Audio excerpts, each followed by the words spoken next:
It was a plan for me when I was 17, actually, to set up my own business at 50. I'm 17 and I'm just joining the RAF myself. That was one of the edicts of my dad. You can do whatever you like and you can join any of the forces you want to, but you are joining one of them. I always had a perspective that I never looked down. I was always looking up. So when I'm stopped by the police, I'm not talking the way they're expecting me to talk. And then you'd be made to kneel down and be frisked at, 8, 9, 10, and all of those kind of things. So I learned a lot to deal with the power and the responsibility of having your own power and exerting that power, which I still carry to this day. So I read a book that was pivotal, I suppose, which was Richard Branson's biography. That point was the fact that he created a brand that he could put on anything, and the brand was synonymous with him. Started in the call center in the BBC. They had no idea. They obviously hadn't looked at my CV. They realized I knew what I was doing and knew what I was talking about. So I was offered some senior roles at the BBC. So you have to be portable. Your confidence and your capability has to travel with you. Every opportunity I had to build credentials. Now you've got a family, a couple of kids, lots of responsibilities, and then you are coming up to your 50th birthday and you decide to walk away from all of that.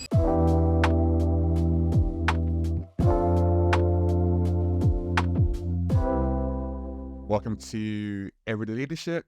Today, I have someone who I have been watching for a while from afar.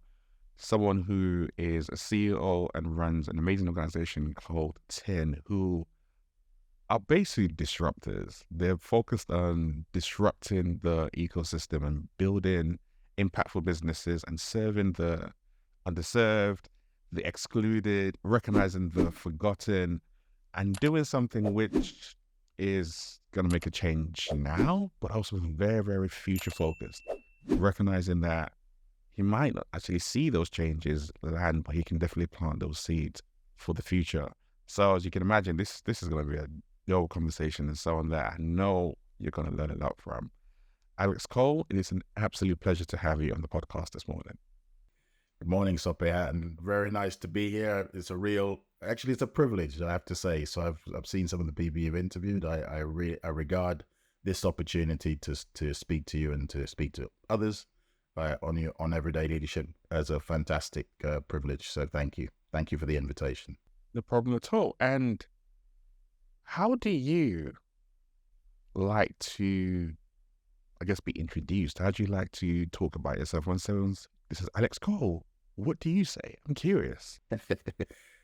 That's a great question, actually. I think the way I talk about myself and I introduce myself is very much grounded in my family or my status in my life before my professional credentials. I see myself as a father, a grandfather of children, and a brother, and it's somebody who's from a very grounded family. So I talk about myself in those terms, but then I talk about my purpose next, and then I talk about my company. So I introduce myself as a disruptor, as somebody who's driven by the fact that my family, I'm a father and grandfather. I have to feel that I can do something to impact the future for them in a way that is quantifiable and viable for them, and that's my purpose. And so my business that I created, and it's in its kind of third iteration now, I came from me deciding that my professional career in a corporate setting had taken me as far as it could. It was a plan for me when I was 17, actually, to set up my own business at 50, which I did. So I actually literally left my job when I was 50 years old. Everybody was shocked. It wasn't quite Klopp-like, but the shock was there. So I describe myself as an innovator, a disruptor, driven by purpose, to make the future better for my children, my grandchildren. And at 17, to leave corporate at 50, which you did. Before I even jump into that, well, I was like, I am curious. If I go way back even younger to 8-year-old Alex, you are, which I know people looking at you right now, they're gonna be shocked when I say this, but you're a child of the 60s. And I know you don't look it at all, but you're a child of the 60s. Thank you, but So yeah. 8-year-old Alex, what was that like for you? Who were you then? Yeah, I'll tell you where I was, and then so that will give you some context. So 8-year-old Alex was living in Oxfordshire. My dad was in the RAF. So I grew up around RAF bases. We recently just returned. My first school was in Singapore. So I went to 5 years old. I was in Singapore. So we'd only just come back from a 3-year stint because that's how long the postings were overseas. So that 3 years. So we just returned recently.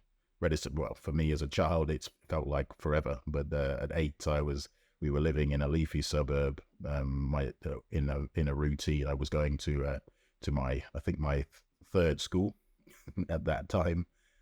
So I was well traveled, well seasoned at 8. So and so that was my perspective at that time.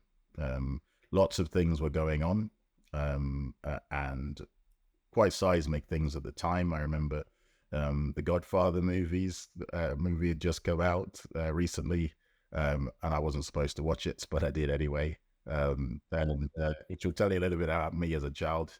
So I was a disruptor even then. But yes, big events were being talked about. The assassination of JFK and Martin Luther King and Malcolm X. I was very much into my Jamaican and West Indian heritage, because that's how we grew up. That was my foundation. So these were the discussions around the table, the dinner table, and the conversations were rich for me in opportunities to learn. And I was a questioner. We talked about that a little bit. I was the type of child that just was insatiable for knowledge, and I would sit with my grandmother and older aunts and uncles and just listen to them for hours and hours, just download as they downloaded. So yeah, that was 8-year-old me, very inquisitive, naughty, I think, and disruptive. Had 2 other brothers who I grew up with, an older brother and a younger brother, separated by around a year and a half. So we were just thick as thieves, and we're out all the time playing and getting into whatever mischief we could. But we were good children, I think. Being a young child and traveling around the world, like living in Singapore for 3 years, coming back, the Jamaican roots you just talked about, and obviously your grandma or the siblings around you. How did that influence and begin to shape your world, even listening to some of those wisdom that your grandma and your aunt has poured into you and your environment?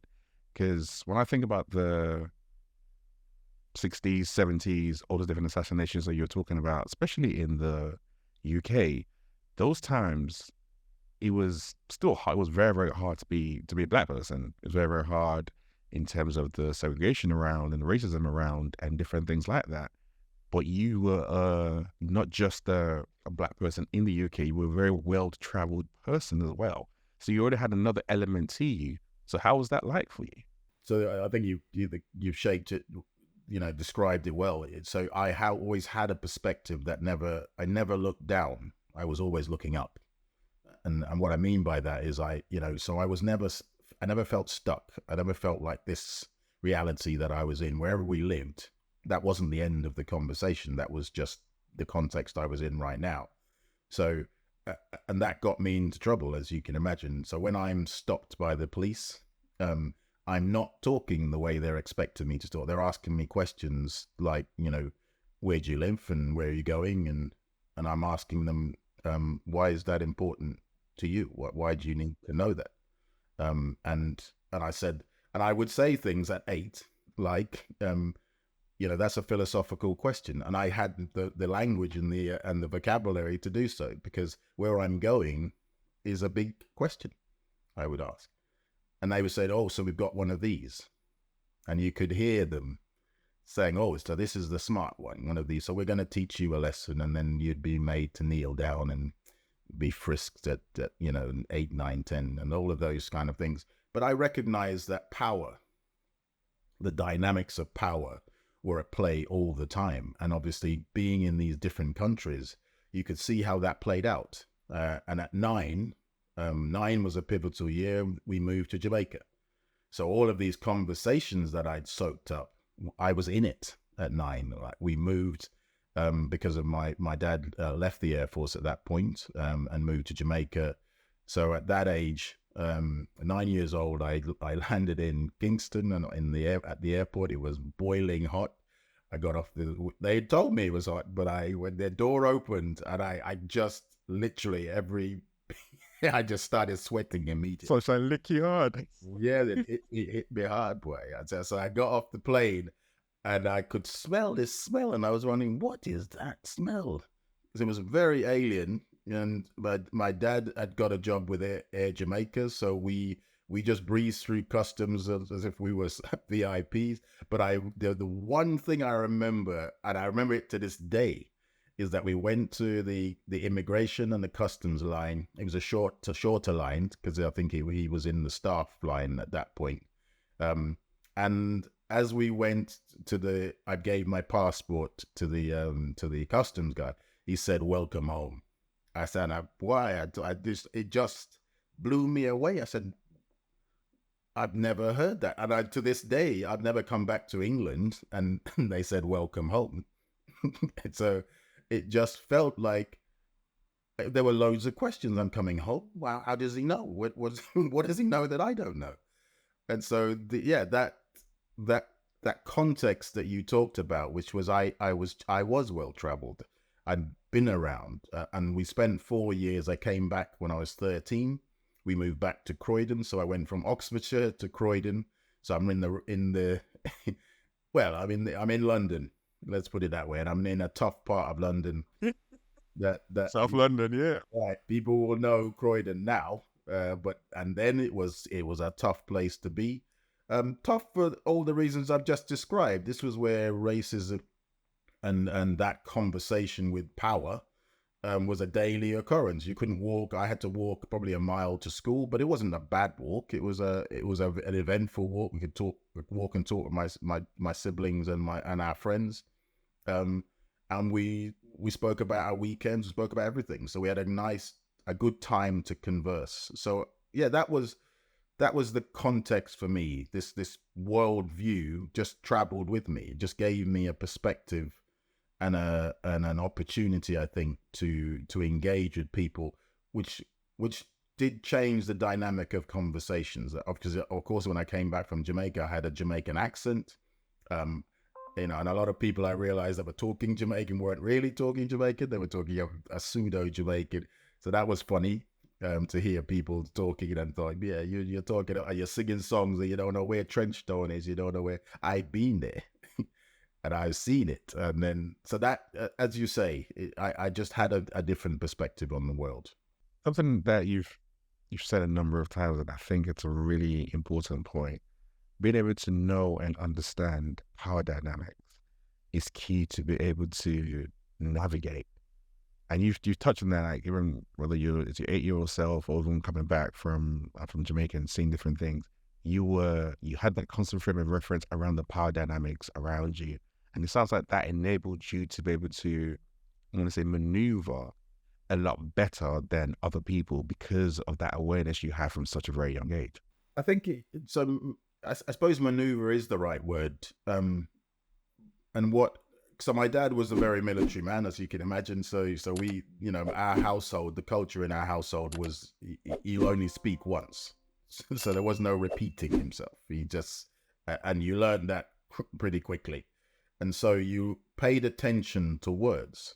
So if someone spoke to I got very good and became very adept at understanding the tone, the meaning behind words. So when other people who tried to exert the same control over me and power over me that my parents did, I would listen to their tone, their words, and decide, as you said, I was adept at maneuvering, whether it was useful to me to go along, to push back, based on what kind of future relationship I wanted to have. So think of instant relationships where you're going into a shopping center, a security guard tells you can't come in. So I would definitely push back at that. I would take his words and dismantle them in front of him. And when he gave me a reason, I would just dismantle it and say, well, that, and as you're watching other people go in with it and you're being stopped, I'm this man. Why would you stop us? What made you come over to us? And the only reason could be because of that color of our skin and the way we're dressed. Because all the other people that you didn't stop don't look like us and don't dress like us. So that would be the kind of conversation at that kind of level.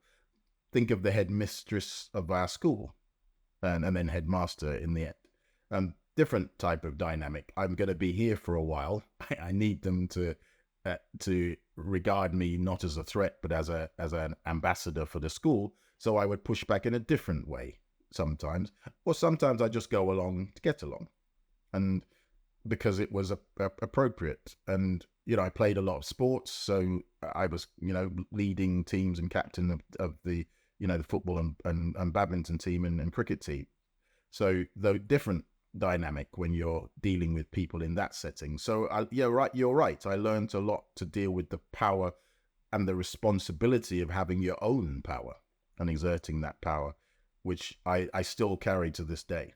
So what was it at 17 that made you write down that goal at 50 you were going to start your own business? So I read a book that was pivotal, I suppose, which was Richard Branson's biography. And he was talking about Virgin and the Virgin Records label that he set up. And Richard Branson eventually, because he created Island Records, and some of the bands that he was focused on were in the West Indies. So that Island Records caught my attention, and at the time I think he was involved in in Our Price and Virgin Records and all of the kind of music industry, which then branched out into the airline. But what caught my attention at that point was the fact that he created a brand that he could put on anything, and the brand was synonymous with him.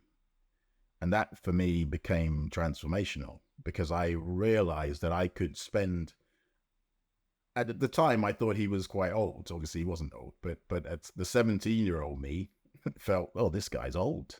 So he must have worked really hard to get to that point. But now he can put this brand on anything, and it's credible because it says Virgin Trains, Virgin Records, Virgin, and he's in his adverts, he's driving it, he is synonymous with that.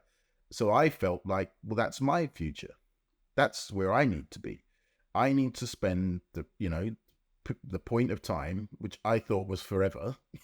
I'm 17, but I'm just joining the RAF myself, because that was one of the edicts of my dad.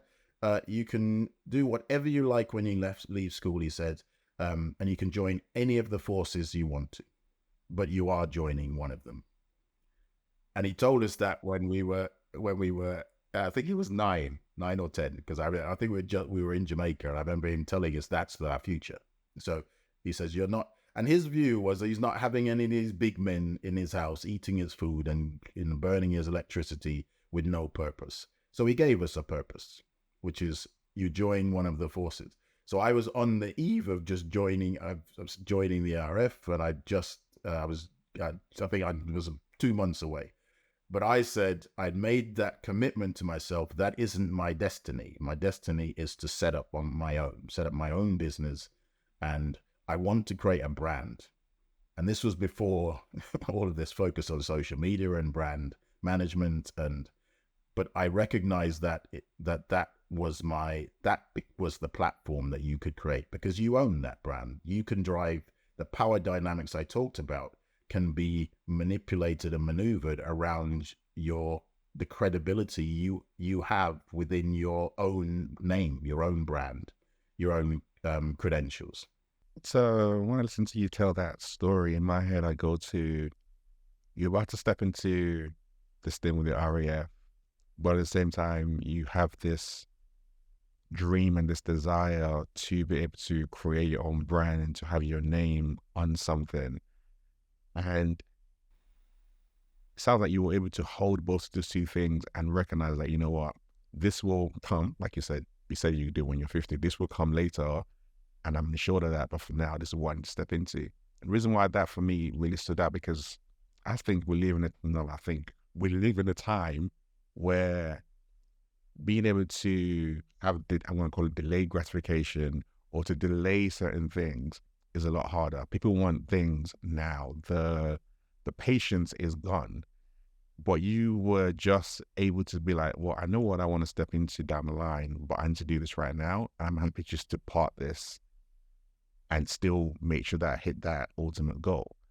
And I'm curious, as I'm describing that, was it as easy as that for you? Or was there an inner struggle or turmoil that you had to go through, if you remember? It wasn't easy at all. It was, but what I recognized by reading about people, as I said, when you talk about, so think of the things we just talked about that were pivotal to me. Life is short. These assassinations told me, but the impact these people had, Malcolm X, Martin Luther King, in a short space of time. So it was, you had to have a horizon, but you had to seize every day.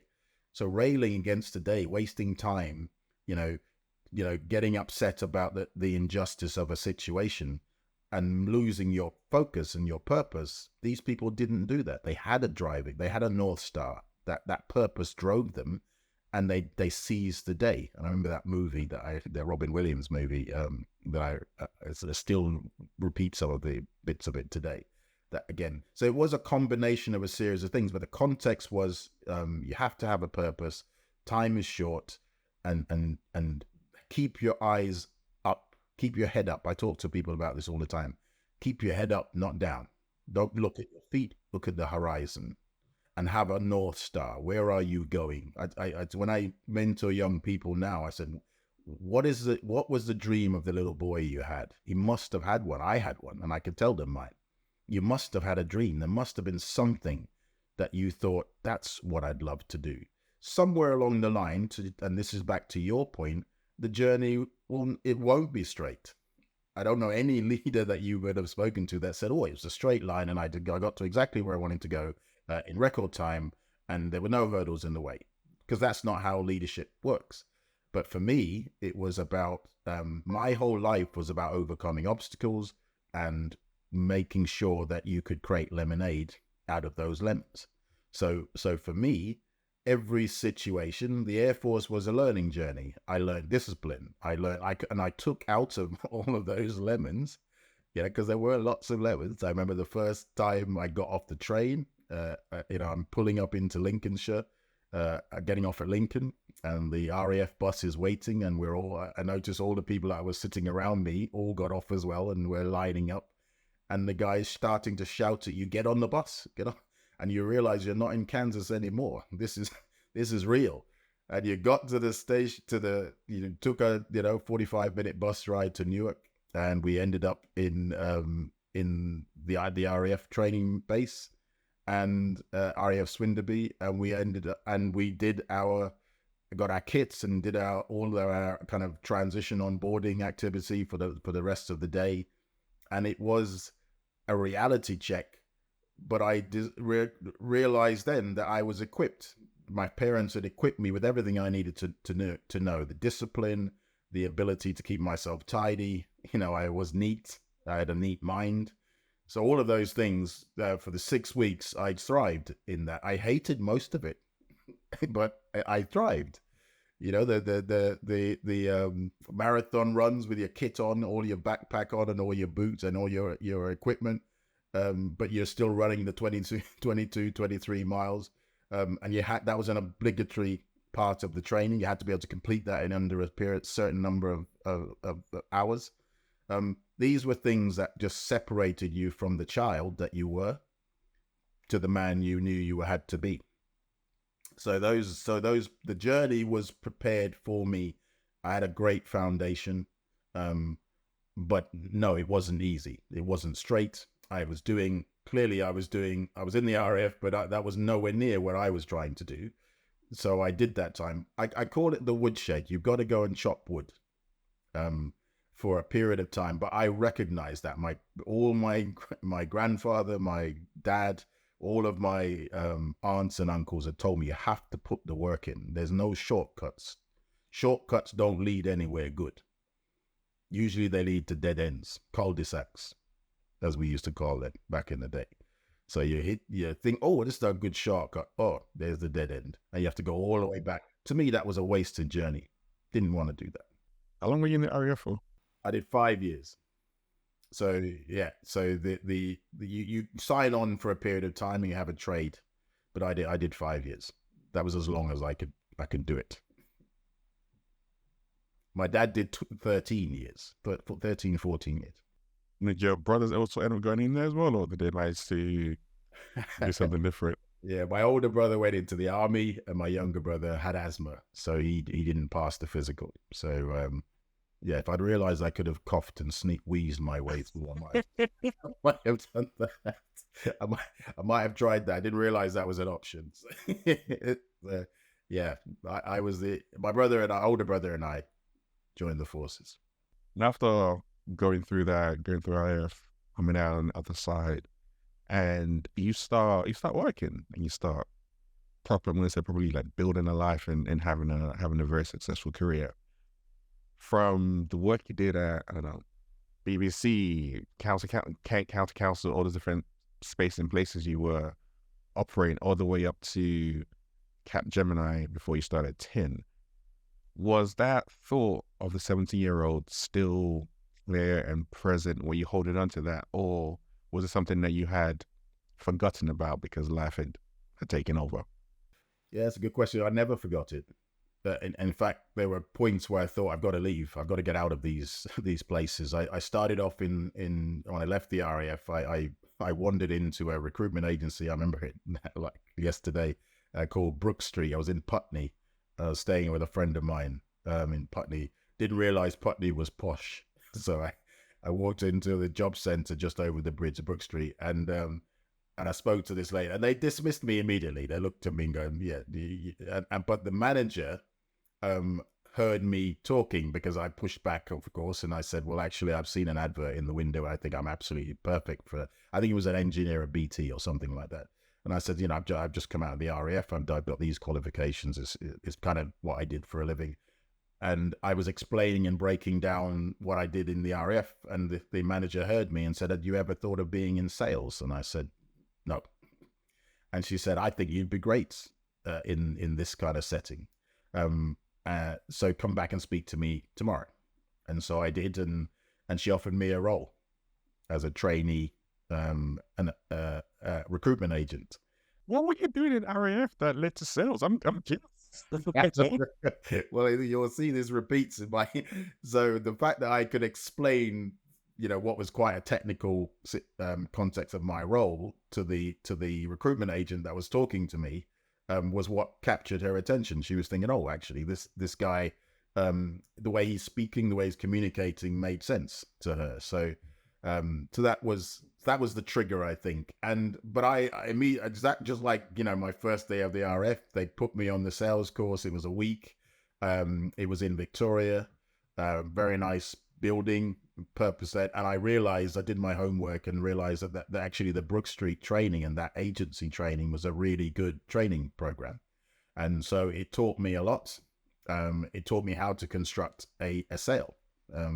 And it was the strategy, the acronym they used, I still remember it now, was AIDA, which was attention, interest, desire, and then the last two were about closing the deal, to close the account. So you create attention, interest, and desire for a product, and they taught you how to do that, and then you close it out. So that training became the foundation. I was there for 7 months, then moved and was headhunted by Alfred Marks, which was the other recruitment agency. So the cycle began, to the point where, as you said, I ended up then being, I got a job in the States, when I was 28. I was asked to apply for a role as an account manager in Boston, for a company who works in Boston, and they were an advertising. They're a company called Micro Warehouse, but they owned IT publications, about 17 of them around the world, but they sold to Europe. So they were looking for UK people who understood Europe and UK to come to their office. And I was one of two people that was applied. I remember going to the recruitment agency, and there was a line around the block, and people just sitting in the reception area. You had to queue to get in, to get your turn. And so I was just skeptical. I thought, I'm never going to get this job, but I did. And then so they took me to the US. I did that for a while, came back. So I stayed in that sales world till I was 30. Came back to the UK, and I got married. Where just at that point. So my wife and I came back. We moved to Northampton, which is where she was from, and at that point I kind of started realizing that sales is a young man's game. So I need to get into, from the horizon from that point was getting into account management and getting into a more relationship type selling, consulting, which I realize now was consulting. So it's a consultative sale. So I then moved into a consulting role, restarted my technical background, did a refresher course, got a job at the BBC, and started in the call center in the BBC. They had no idea. They obviously hadn't looked at my CV. So I started making suggestions and having conversations with people, which they realized, who is this guy? And then they looked at my CV and went, oh. And so, I got to a director level when before I joined the BBC. So they realized I knew what I was doing and knew what I was talking about. So I was offered some senior roles at the BBC, and that progressed. I was there for 5 or 6 years. And at that point, with the BBC as a platform, I started looking at different opportunities.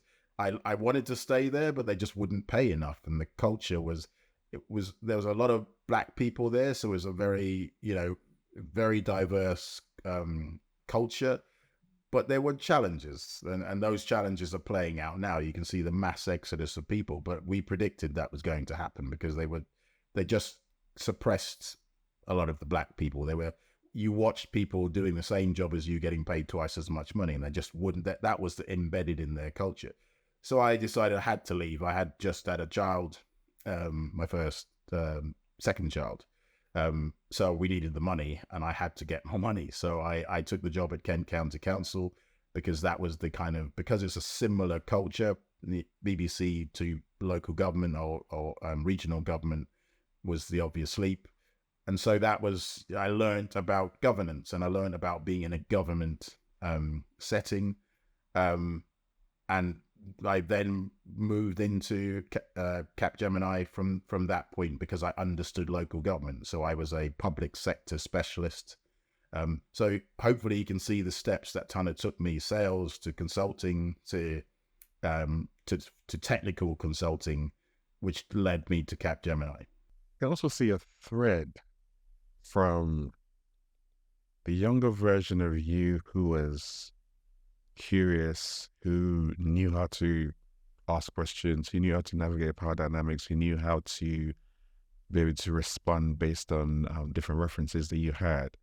How you took that skill and were able to push back on that woman and talk about your role and turn that skill set into sales and consultancy kind of role, but also mixed with someone who sounds very much like you. You also backed yourself, because I know I can definitely relate. I remember when our second child, I'd be like, we need to get some more money. And where I was, they weren't going to pay me more. And the option was like, okay, I can go somewhere else. It is risky. At that point in time, you might lose your pension, blah, blah, blah, blah. I was like, yeah, but I need to back myself, and I left. That's something that not everyone is always willing to do. There are times people will moan and complain, like, oh my gosh, there's no money here, but I'm going to stay stuck. Or there are people who are like, okay, I really need to do something, let me move. And you did that. So that mixture of you navigating plus you having that faith and confidence in yourself sounds very much like it's something that you've just rolled with all the way throughout as well. Yeah, so I think, I haven't mentioned confidence as part of my foundation, but that self-confidence grew. That ability to always be the new kid in the class. Yes, I had my brothers, but they weren't in the same class as me. I said there were 2 years, a year and a half difference, so I was always in a different year. So I'd go to these different places and we'd land in these different countries, and so I describe it now as being portable. So you have to be portable. You have to bring your confidence, and your capability has to travel with you. It can't be from your friends or from the fact that because that is why people stay. The familiarity, the fact that they work for this company or that company, is their brand. So if you leave that company, you're not portable because you can't carry that brand with you. You're now just you. And so my point about that, you are your brand. I realized that every opportunity I had to build credentials, and I talk about this in terms of career management. I any interview I went to, it was a 360-degree interview. I was interviewing them. I did my homework on them, and they were had to convince me that their opportunity was the one I should take, because I always had more than one. And I let them know that. So, and they would, every time they would say to me, so we'll let you know, Alex. And I said, I'll let you know. So I have these other options. So, I'm not sure this is the right opportunity for me. And then they, that would leave them into trying to convince you but actually this was the right opportunity, because they were about, well, why would you want to come and work for us? We're great. We're Canon. We're Accenture. And I'd be saying, well, I'm looking for something specific and something. And of course, that's the power dynamic. That's the management of power, because of course they believe that they have all the power because they're selecting you. And I'm saying, if I don't decide to work for you, then you don't have the power over me. So I get to choose my next step. But to your point, the confidence to say, actually, this is not the right environment for me, for whatever reason. It could be money. It could be that you have a manager that doesn't believe in you, that's suppressing you, you've done the work, but you're not getting the opportunity to showcase that work. People are taking credit for your ideas, which happens a lot. So you're being, they're taking all your ideas, but somebody else is getting the credit for it. Your manager, a colleague. These are my kind of, I call it the death by 1,000 cuts. This is what really saps the energy out of you. So I cannot put myself in that negative situation and stay there, because you'll end up being a husk of a person. So for me, it was, I wanted to be my authentic self, but I understood this was a process. You had to pick your battles, and you had to pick the points when you could push back. You can't do that all the time. And sometimes you have to go along to get along. And you did that. You're in a great position, massive company, Capgemini. Now you've got a family, a couple of kids, lots of responsibilities. And then you are coming up to your 50th birthday. Yeah. And you decide to walk away from all of that and to start Tin. Like, how was that process internally for you, as well as externally with, I don't know, family, friends, work? And this is someone saying it from someone who, when I walked away, I got cussed out by everyone apart from my family were good. Yeah. Externally, I got cussed out by a lot of people like, what are you doing? You've got this amazing career. What are you doing? So I know it was very hard and very painful, but I had my faith and my wife with me, so I was good. I was curious to learn, for someone like you in that position, what was that journey like, being able to I said I was going to do this when I was 17. I'm turning 50. Were you already thinking about it and planning about it? Or was it when you turned 49 and really, really hit you that this is what you were really going to do? As I said, it never left me. I was always intrapreneurial, let's call it that, rather than entrepreneurial. So I was always somebody that take a concept and my view was all I was doing between 17 and 50 was using other people's money to test drive my ideas and my concepts and learn how to land a concept, get it funded, and then grow it. But I didn't need to use my own money. I could use the company's money to do that. and all the company's resources. And I was very good at leveraging those resources. So as I approached, that my 49th birthday, there were some serious, significant things that happened, and you've recognized that already. There's triggers to these things. Life doesn't stand still. Life, you got children, you got and mine was my dad died. So my dad died at that point, um, just before, so a year or so before, and that made me. I realized at that point that was going to be a massive change in my future, because my dad was always my North Star. He always, if I ever drifted off my purpose or my direction, he would always be able to yank me back and say, "Hold on a minute." So he would be the one that would challenge me, that would ask me questions, because, as you said, I was successful. So I was around a lot of people that would just kind of accept what I said as just fact, because I sounded like I knew what I was saying, and most of the time I did know what I was saying. But still, I'm like everybody else. I'm navigating and trying things and taking risks, and I am a risk taker, but calculated risks. So without my dad, who was my biggest supporter, I didn't realize it when I was younger. I always saw him as my biggest barrier to happiness, but actually all he was doing was guiding me. I learned a lot from that relationship and my dad, and the way my dad and I navigated our lives. And so for me, him passing again reminded me that life is short. He was 69, very young, died of a stroke and a heart attack. So yes, so that changed my life. It meant I had to look at where I was. What am I doing? If I died today, I talk to my children in those terms. If I died today, would I be happy? Would I be content? Would I have left them a legacy that I feel that they could repurpose and use to inspire them going forward? My dad had done that, but he'd done it in a way that wasn't intentional, in my opinion. And he always regarded himself as someone who wasn't a role model, wasn't someone who was inspirational. Although he was for me, no matter how I talked to him, he wouldn't believe that. So I wanted to be more intentional about that, because it's going to happen. I knew it was going to happen. It's inevitable. Death, taxes, whatever they're talking about. So for me, it's how you decide that's going to happen, with whatever control you have over it. And I'm not a religious person. I'm very spiritual. I grew up in a religious household, but I'm more spiritual. I embrace a lot more, a lot of religions I think are opposing or look opposed in terms of their foundational aspirations.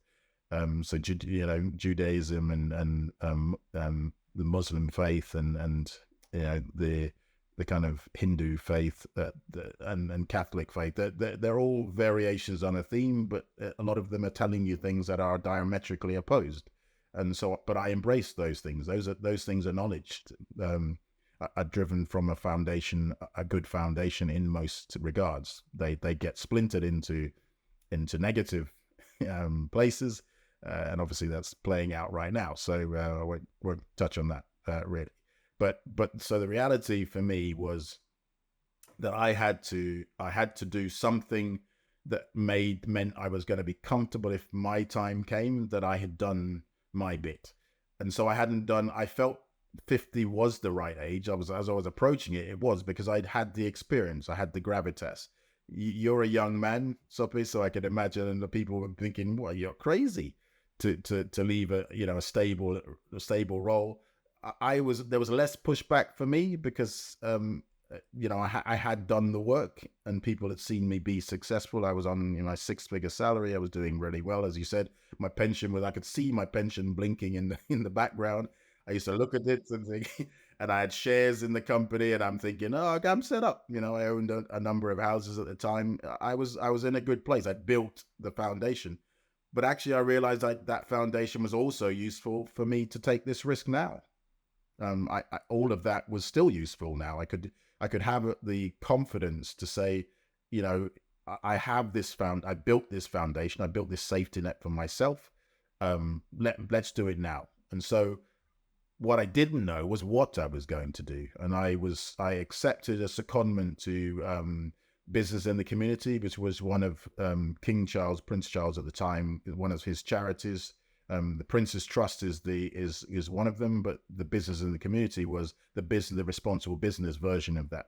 And the chairman of Capgemini, chairwoman Christine Hodgson, had asked for volunteers who would like to be seconded to that organization to look at a program they called Business Connectors, which was being dropped into communities. You got to choose which community, but any disadvantaged place that you could go in and understand how could business be more responsible and help that location to thrive, and pick a target and see what you can do.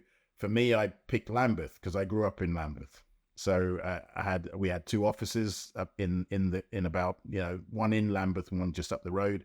So I could leverage the resources in the office, and I spent probably the first months of that 12 months just wandering around, reacquainting myself, with the location and just talking to people. I would say, they would ask me, what have you done this week, Alex?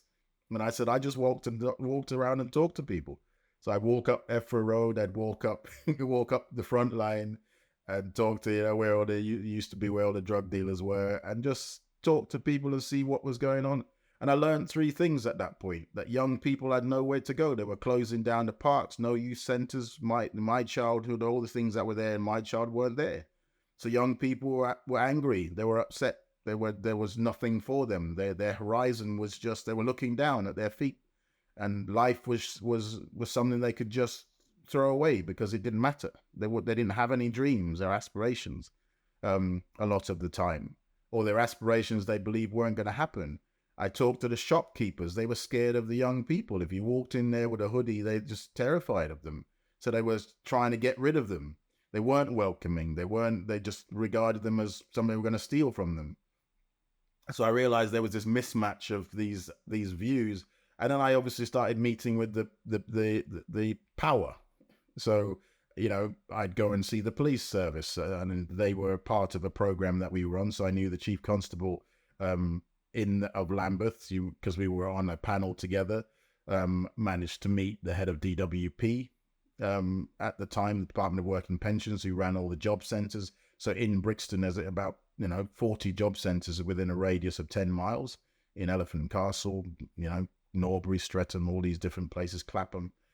So the power dynamics came to bear. So that 12 months gave me an indication of what I could do, what I needed to change, which was the future and the aspiration of people who have their voices are just not heard. They were just, and I remember learning that you were branded a long-term unemployed if you were unemployed for 6 months. That blew my mind. How is that even possible? If you're unemployed for 6 months, you're regarded as long-term unemployed. So you're probably not going to be working for 2 to 5 years. And so all the investment in you was geared for 6 months. Once you dropped off the 6 months, you basically would go into a job center, see someone for 2 minutes. Of course, you had to get through the 16 G4S guards that were in the job center in Brixton. And of course, they would accost you like you were going into prison. And I remember walking into the job center for the first time in my suit, and I worked for Capgemini, and they kept asking me, "Can I help you, sir?" And I'm like, "Nope." And I just walked by them because I'm just thinking, yeah, okay. Yeah. And say, "Can I help you? Can I help you?" "No, you can't. No, you can't. I know where I'm going." And eventually you got to the one that was policing the manager's area, which is where I was going. And he said, "Have you got your identification?" I said, "No, I'm here to see the manager." And she saw me and she just waved me over. And I remember looking at the guy and just saying, mm-hmm. But I realized if I was unemployed, that would have been a gauntlet of fire.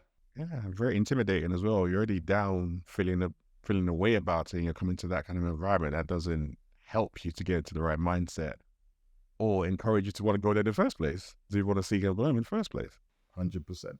So that became that long-term unemployed group became my focus, and I set up a program with the job center. They asked me, said they walked me upstairs. The manager walked me upstairs, said I'd done a program called the Mentoring Circle. So I'd taken about 10 young people and put them through a process that we just made up. So I got a few grads and took them through a CV clinic, started working with them on their, what was their story in an interview. They showed me their CV and I said, what job are you applying for? They told me how they're applying for. They sounded like robots. So I would tell them, this is what you sound like to me. I said, but supposing this was a job for something you loved, tell me something you love. And I say to them, okay, you're applying for a job as head of Nike, and you love sports. Apply for that job. And they would then be excited. I could do this and I love this and I can, and I said, right, that's how you need to sound. You need to sound like you're excited. You know what you're doing, because now I want to hire you.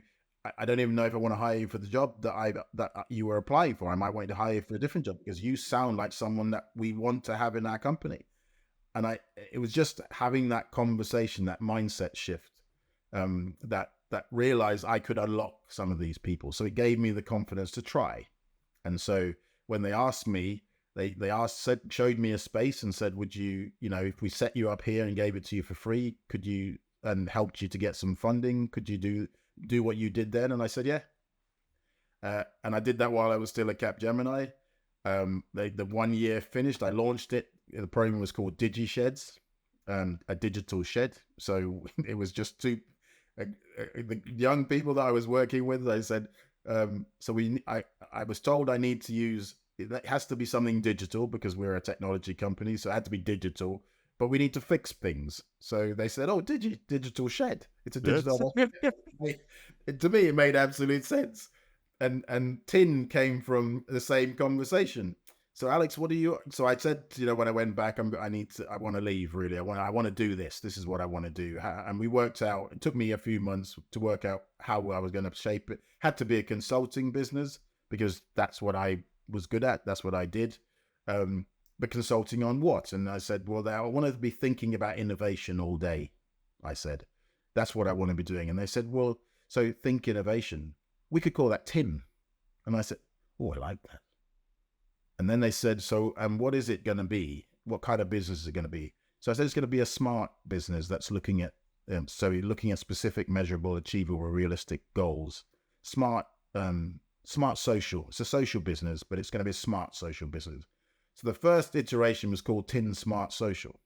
And I said to someone, oh, just go and register that. I thought they were just going to register Tin, but they registered Tin Smart Social. So I ended up having to explain every time, what does that mean?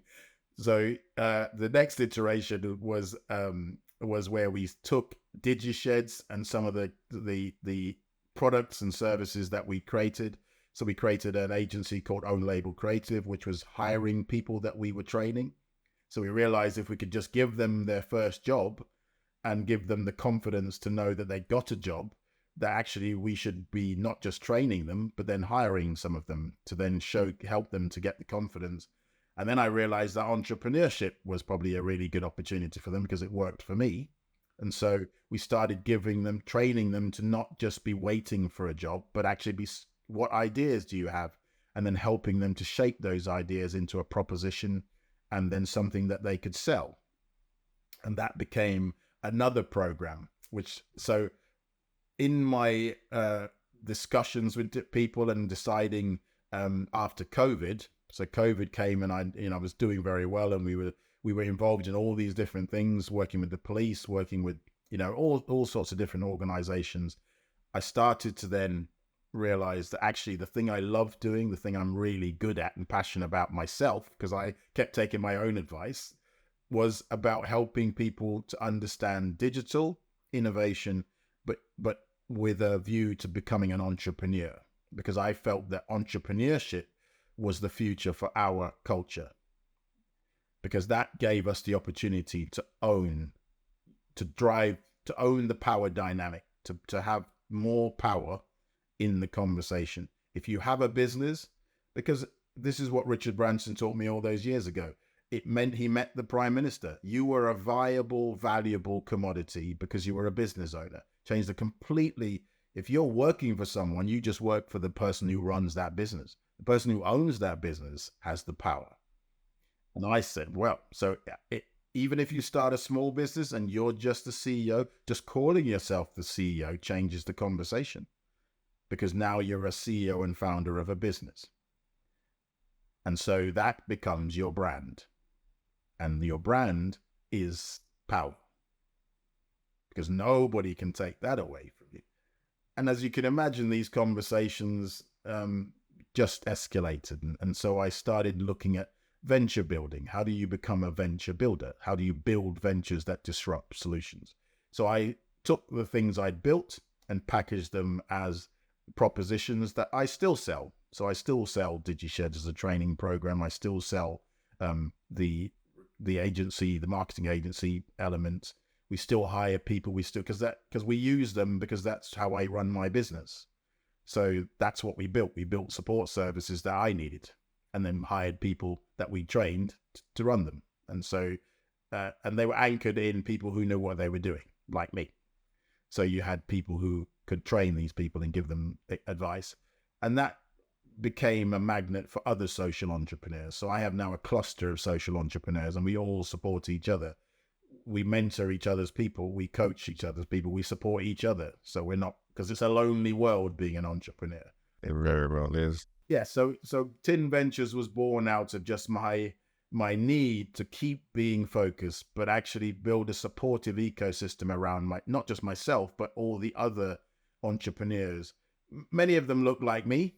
So, black and brown, white women and men, who are, some of them are very, very successful, ultra successful. So people like Byron Dixon, who I know very well, who's, the face of Department of Business and Trade's export activity, because he's doing brilliantly in his space. You've got people that are social entrepreneurs. There's a guy I work with a lot called Kevin Davis, who has built he's built a social enterprise ecosystem in Walsall, anchored around schools. So he is now created a 9-school multi-academy trust, but he built the first school for called a studio school, then built a ladder school for children who were in alternative provision. And those schools then grew into another school, and then he became a multi-academy trust, and he's the chair of that trust now. So he's now got 9 schools. But that knowledge-intensive area is now a KIBS, which is a knowledge-intensive business support area, which you can now, because you've got the schools, you can now create an anchor for the community that transports people into opportunity. So he has the ladder program, which is an apprenticeship program, and so on and so on and so on. He's engaging with businesses who then hire these people, and we're now building an entrepreneurship pathway. So anyway, these are the kind of aspirational entrepreneurs that I'm working with now, and intrapreneurs, people who are C-level in big companies. So that's what I do every day now. Very inspiring endeavor to see how you utilize a skill set that you have to start to build out these programs to make an impact, which then also have made an impact, not just in the wider community, have also been able to support you, what you do. But also one of the things that you said, which really stood out to me, was even the multiple iterations of your business, being able to, I think a lot of times we go into business and we just start to do and do and do and do, and we never quite slow down, ask myself, like, am I actually doing what I set out to do? Am I doing something that I actually fully enjoy? Am I utilizing the full, like, things that make me kind of come alive? And it's very important to ask those questions. Like you said, business can be very, very hard. It can be very, very lonely. But you've been able to reset and ask yourself those questions ensures that you can have something that you are proud of, something that is your legacy. And you were able to do that with this third iteration, build out this ecosystem, build out a community, support other people. And that piece for me really just started to go around in my mind around, like, you had a goal at 17, you pivoted at 50. Over the last 10 years, you've been able to influence so many very people. And you said before, like, your dad had legacy, but you felt it wasn't impactful, it wasn't intentional. You wanted yours to be intentional, and you have done that. When you now look back at you being able to achieve that for the last 10 years, and you start to look forward, which I know is very, very important to you, what is it that you actually want to do? Like, is there anything else left where you're thinking there's still bits and pieces of stuff I wanna achieve while I'm still here on Earth? Yes, there are. And we change with the times. So the times now, for me, as I said, I think the legacy my generation has left for my children, and I don't know how old your children are, but my youngest child now is 18, my son. So I have four other children who are, upwards of 18 to 20, my daughter, and then to two more girls, 34 and 38. And so that spread, think of that spread of children, and I now have four grandchildren. So, and they're all girls. So the world that they exist in, for me, as I said, there's no clarity on purpose now. So their challenges are challenges I don't recognize. They're not the same as mine. So trying to give advice as a parent, you're just throwing darts in the wind, because you just you don't know if they're going to hit the mark. So I'm trying to use the same solutions I used in my my life as I grew up, but their problems are social media. The sense of where is their identity coming from when it's manipulated constantly by media and the power dynamics that are everywhere now. So at least mine were face to face and physical, sometimes on the phone, but now the power is being exerted from these corporations that hold their data, that tell them, that stream video at them because of their likes and dislikes, that they have no idea that they're being manipulated. I can see it, but you can't tell these young people that they're being manipulated, because of course they don't believe you, because they've grown up that this is just the world as it is. What I have done with my children is predominantly is make them travel. So they spent their formative years in traveling to multiple countries. So my children have been to the Grand Canyon and seen it. Have been in, they've been in hotels and on planes their whole life. So they know when I say to them, then you're never stuck. So whatever's going on here, you could go anywhere. And Facebook has connected them with all of the people I know around the world, or my family, all the different people. Some of them reach out to them and they say, Dad, why is this person emailing me that I don't even know from South Africa? And I'm saying, because that is somebody I know and they know you. Oh, you met them when you were little and you didn't remember. But you have people all over the world that are wishing you well, that you can, if you get stuck. So I am trying to say to young people, not just my children, but other young people, the world is literally your oyster. But what is you gonna put into it? What is the opportunity? And where I see there's still a lot of work to do is we need to own more roads. We don't own the road. We pay the toll. And there are highwaymen everywhere. And if you take that analogy of the highway, the toll road, and the person that effectively robs you on the toll road when you're unsuspecting, that is for me what life feels like right now. So I don't own the road, so I don't own the energy company, I don't own the technology company, I don't own any utilities, any of the local government, but I am being asked to pay for these things. And then every now and again, there's a tax that comes up that I didn't know about. There's a toll, or someone's robbing me of more money. And so this cluster of people, of situations, of systems and power dynamics that I don't control are constantly making sure I can't feel like I'm succeeding. That's getting in the way. So we need to start owning utility companies. We need to start owning. So we need to build. And what's happening right now, given the state of the world, if you look at the world, the economic picture, you can start with renewable energy. You can start your own energy company today. That's fact. So in Jamaica, for instance, there was a single source agreement with a supplier, the Jamaica Public Services. That agreement is coming to an end in 2 years' time. They're now The policy of that government is to go to 50% renewable energy. If you read the policy, you'll see it. That's what the Prime Minister has stated by 2030 or something, 2040. So to get to 50%, and it's 98% carbon intensive with a single supplier, it's been that way for 100 years. So they are now asking for people who would like to become an energy supplier to the government. So you can set up an energy company in Jamaica if you wanted to. And of course, I joined the call just to see who was on those calls. And it's the usual suspects, the EDFs of the world that are sending people, and banks that are sending people because they know the process. They could buy the land, they go and put some suppliers on there, but they own the road. So I'm saying we could own the road because we own land in those countries.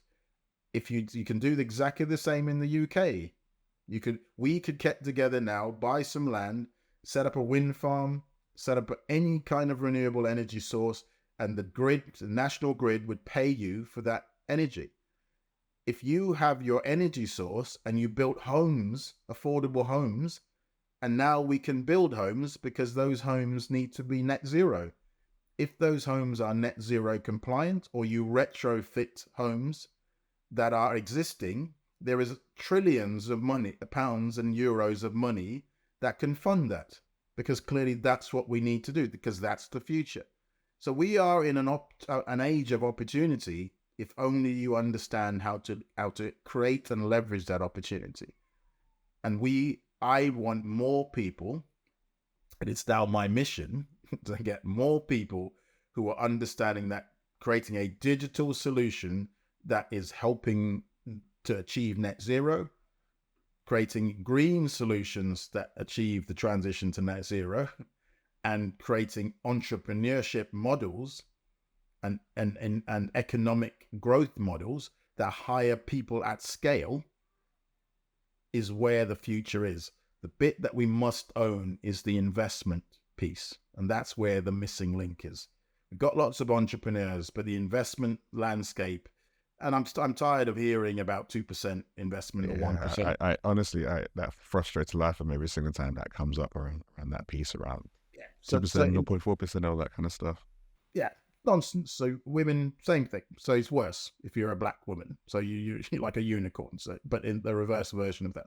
So my point is, we have to own the road there too. We have to say, let's start pooling, creating family offices like these other entities, these other groups, other cultures. Pull our money together, create investment vehicles, trust in ourselves, and invest in our own businesses. And that's what I've been doing for 9 years in a small way. So I'm micro investing. So I create some money and I put £500 in this guy's business, or £1,000 or £9,000 in something, and just help them. Not with any view of any return. For me, it's just I've just given that money. But it's this point that you made right at the beginning. I'm sowing the seeds. If that business succeeds, that person hires 10 people, then I've provided that family, his family, and also these other 10 people. I've made an impact on those 11 people. If I can do that in lots of different places in small ways, then that's my legacy. And so that will keep me going for the rest of my life, because it's never going to end.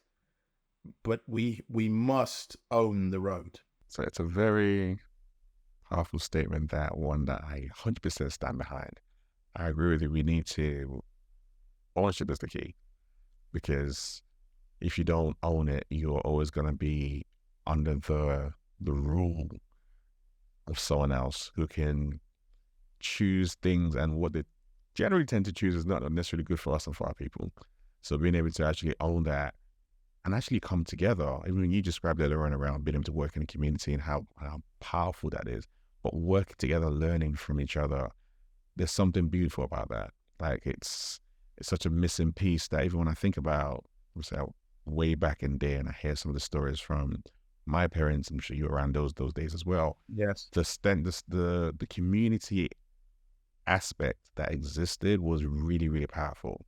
So when you had the things like the susus and all those different elements where it was just people coming together and working together to be able to build and create something, that's how real true community is formed. That's how you begin to own your road.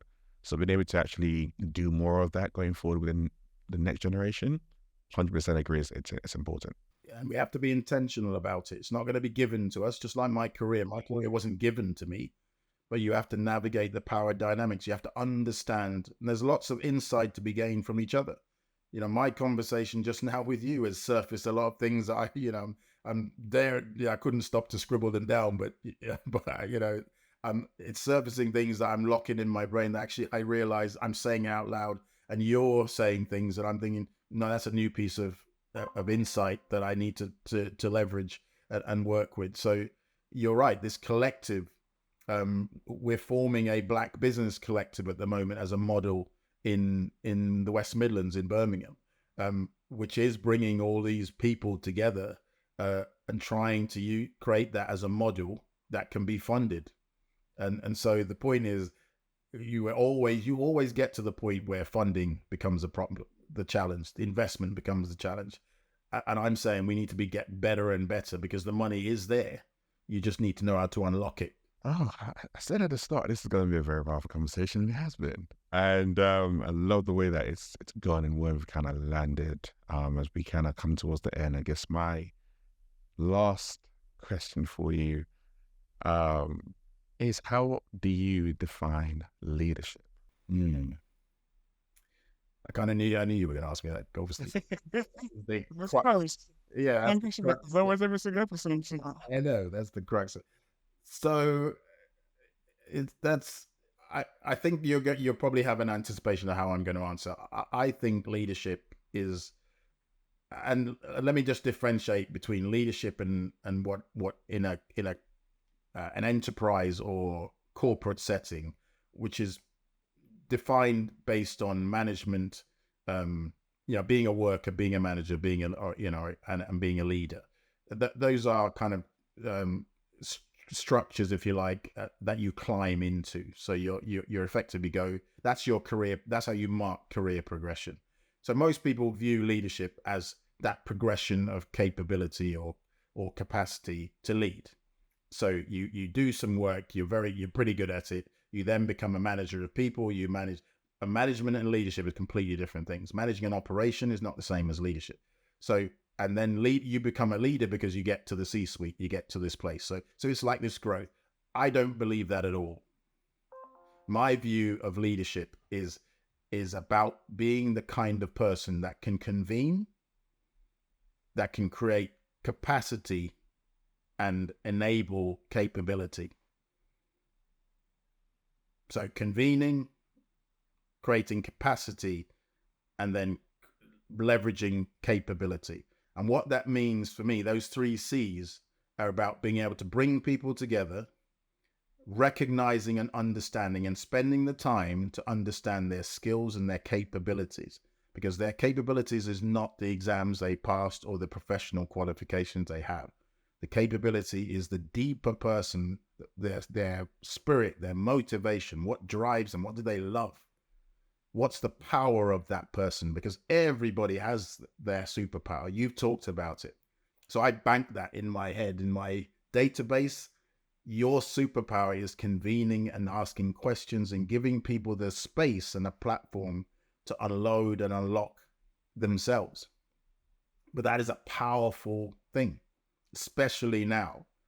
So and then if you can convene those people and help them to build the capacity, and the capacity bit is about being able to not just take on your job, is being able to take on, help to build an organization that can take on any amount of work. So the capacity is super important, because I know leaders who just are pretty good in a space. They can leverage their teams, but their capacity stays the same. They are always going to be able to just do 3 things every year. They can't do 10 things. They can do 3 things. They can work on 3 projects at a time. To build capacity is either you expand people's mindset and people's view of what is the different zones they have, So everybody's afraid of the panic zone. Everybody's wants to be in their comfort zone. And then you have this the other zone. I'm going to call the negative zone. Let's call it that. But most people want to be in their comfort zone. I, as a leader, pull people towards their panic zone and let them realize that they don't need to be afraid, because there's opportunity in there for growth. So that builds extra capacity. So now their comfort zone is expanded. And so now they're more comfortable in places. And look at elite sports people. That's what they've done their entire life. They've taken things that we think are impossible and made them possible. And now we believe they're possible. So I'm looking at someone like Jurgen Klopp. I'm a Liverpool supporter. I'm going to say that now. All the boos that are going to happen, I don't care. But when you track that guy, what that person, that man has done as a person, he's quite correct. He hasn't done it on his own, but he has been the leader that's triggered the capacity for that group of players and that organization to believe. He said he turned them into believers, and that's leadership. It's to turn people into believers that they can do things that they didn't believe they could do. But you have to bring them together. The convening is super important. I remember him, just listening to him talk about the fact that he took them all to Dubai, he took them all to a place and helped to convene everybody around them. He got motivational speakers. He got into their minds. He got them to believe in each other, rely on each other, took them out of their normal day-to-day. So you must convene and understand their skills. So he spent time with them. He watched them on tape. He knew their capability almost better than they did. And then he helped them to build the capacity to overcome a Manchester City, overcome all the negativity, all of the things they're tired, they think they're beaten, they're finished. And then they come back. Now that capacity to do that, to believe in that, is leadership. When you talk about when you ask a question and you get an answer, you just need to sit with it. That's what I need to do. I need to sort of that one, because the way you have broken that down, that's just separated it, just literally broken into little pieces. It's one that my mind is kind of sitting and racing with, because it's not just, you talked about just not about leadership for the individual, but it's also leadership and the impact and influence you can have on other people. 100%. And that is that duality effectively, which I love, when it's like how you're leading yourself or how you also lead on people and those around you, and how those two kind of go hand in hand. And I think quite often we could either say it's one or the other one, when actually the true leadership is both. You never do anything separately. So thank you for that. Thank you for this conversation. Thank you for sharing your journey and the work you're doing as well. We talked about the impact you are making from your creating days to where you're at now and what you're doing. And there's so many people who can attest to being able to learn and be empowered through your organization and how you've actually given them a voice. Even that turning, there's the phrase you said earlier on, which for me, when you said, like, rather than just, oh, how do you get a job? It's like, no, how do you actually create one for yourself? How do you step into entrepreneurship and kind of take hold? For me, it's like taking hold and getting your power back, because now you're not waiting for someone else. You're the one who recognizes you're in full control of your life rather than leaning into other people. So step into that. And that's something that you've been able to do with so many people over the years by you stepping into your dream that you had from 17. So thank you very much for sharing your journey, Alex. It has been an absolute pleasure. I know so many people are going to learn from this. Thank you, Sophie. This platform, I mean, I'm going to reflect it back to you. I think what you've created, the way you do what you do, is inspirational on its own. I think it's truly powerful. And I know in the moment you're thinking, it's a conversation, but think of the resonance, think of the ripple effect of these conversations. Not just for me, because for me, this is part of my legacy to be able to, for my children and grandchildren or any future person, as you said, to listen to this when I'm gone is but so you are capturing people's essence, which is powerful. Thank you. for saying that. I've never thought about that before. So, see, I'm learning even more. So thank you very much for that. Thank you. Thank you. This is Everyday Leadership. We will see you all next week.